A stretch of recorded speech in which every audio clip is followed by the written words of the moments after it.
You're watching Capital Connection from the Illinois State Capitol. Welcome back. Supporters of the police reform and criminal justice measure that Governor Pritzker signed into law this week acknowledge that there are still some things they'd like to change and improve in this legislation before it starts to take effect 2, 3, and 4 years from now as this ramp-up process begins to change how police interact with citizens and how the courts deal with people before their trial. Joining us now is State Senator John Curran from his law offices in Oak Brook. It's good to have you with us, Senator Curran. Mark, very nice to be with you. Thank you. You were a former prosecutor in Cook County for prosecuting crimes for 6 years, also working in the Civil Rights Division for many years before that. So I understand you're familiar with how this looks on the ground. So far, a lot of the debate has been theoretical, talking about values of human life and interaction with police and this issue of ending systemic racism.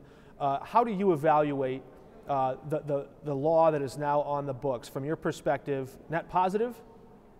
You know, it's an 800-page bill. There is positive, but when you talk net in application, there were a lot of problems with it. And if it doesn't work in application, then I would say it's a net negative. And that's really some of the work that we're continuing to do now, because all the law enforcement officials rightfully point out that this bill, the language in the actual bill, when you go to implement it, doesn't work. So let's get into some of the specifics of that, because we have heard pushback from police and prosecutors. But on the cash bail side, one prosecutor from the Champaign area, a former prosecutor, now State Senator Scott Bennett, made the case that when this debate started, he was opposed to ending cash bail. But here's what he said on Wednesday. And I will tell you, I did not start out as a proponent for ending cash bail. I, like a lot of people, said, well, I feel a lot safer if everybody is, in custody, and then we figure things out as we wait trial. But what I've learned through both being a prosecutor, being the chair of the Senate Criminal Law Committee, and serving on the Supreme Court Commission that's also a member of, as was mentioned, Leader Ammons and Senator Sims, is that cash bail doesn't keep anybody any safer. That doesn't do anything other than maybe lose that person their job, or if they're perhaps a single parent, uproot the family and try to figure out who's going to have custody of a small child while they try to figure out until payday how they're going to get that money.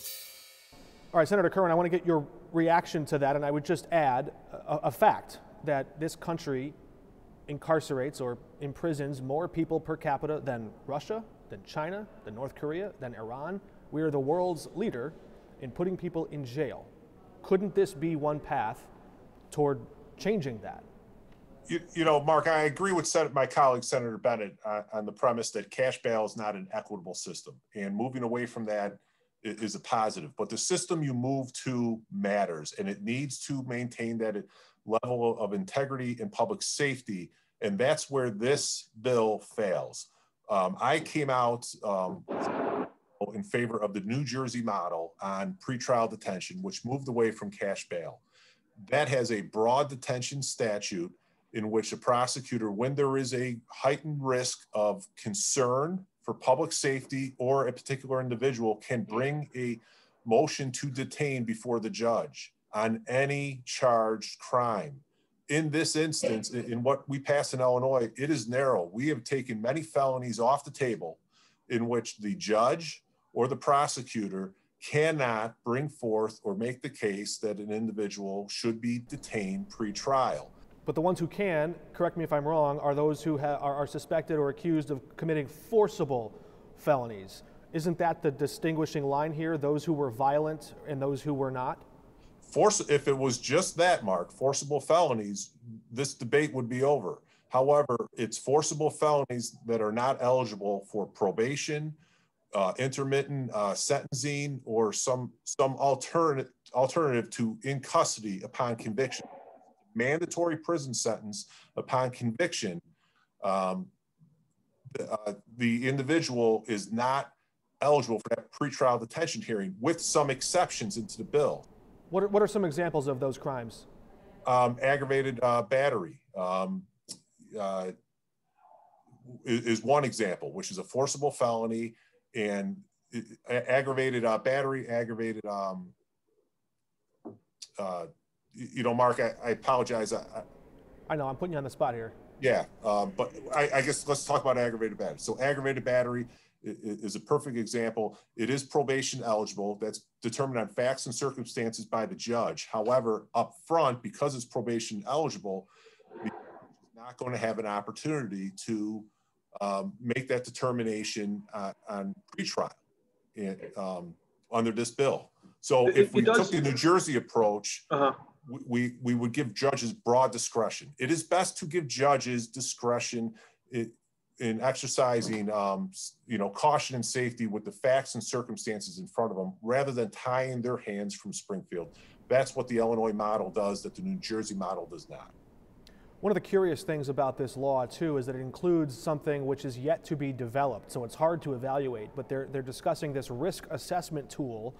I understand it to be some sort of an algorithm or some sort of an equation that they would put together and give to the courts and say, you know, Your Honor, here's this risk assessment that somehow, using some data, we've formulated a risk assessment on this suspect, and that information might inform the judge whether or not to put a person behind bars or let them go pre-trial. What should go into these metrics? Well, we've been using risk assessments in Illinois for a while, and they're used nationally. And I sit on the commission that the Illinois Supreme Court has impaneled to look at implementation of this bill now that it is passed. Those risk assessment tools take a variety of factors into account, including the actual crime charge, background, and other characteristics and assessments of the offender or the charged individual. So it's broad-based. We don't have one ready to go yet on this model, but that work is being done and being led by the Illinois Supreme Court. Let's start with some basics here. Do we have a problem with systemic racism? We have a historical problem with systemic racism in this state and in this country. How we approach that in rectifying it, we need to do it in a very measured manner that does not jeopardize public safety. There's no reason that we can't do both, maintain public safety and address systemic racism at the same time. And it seems like that debate continues because, again, as the supporters of this law have said, that they're open. Attorney General Raul giving his pledge that he wants to continue working with prosecutors, with police, with different interest groups to make sure that this isn't the final product, that there are still more avenues discussed and explored here. So you acknowledge there's a problem, but you want to see more input. Okay, so how do we get at it? What are the fixes? What would you do? So Mark, on Thursday, I have a meeting with members of law enforcement and the bill sponsor, Senator Sims, and some community groups to do just that, to start the process on specific language and fixes to this bill on implementation, to get law enforcement's involvement in it, and also importantly, buy-in into it as they need to implement this. So the bill sponsor is someone I've worked with very well in the past, will continue to work well with.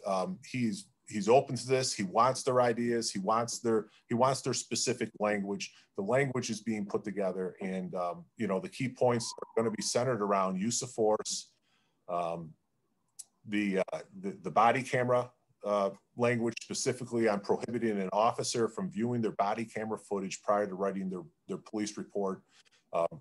That is something law enforcement has a big problem with, as well as what we've already talked about, which is the now pretrial detention hearing standards, moving away from cash bail. I do want to get your perspective on the use of force language. I understand you were closely involved with police officer firing practices, and when the use of force was, especially your experience in the civil rights defense side of this here in Cook County. There are split-second decisions that officers have to make in close encounters, and that's a dangerous and precarious situation to be in, no doubt.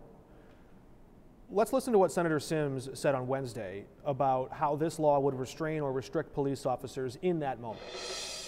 It calls for an individual to look at the sanctity of human life. The exercise of force is an important thing, and police officers have to recognize that.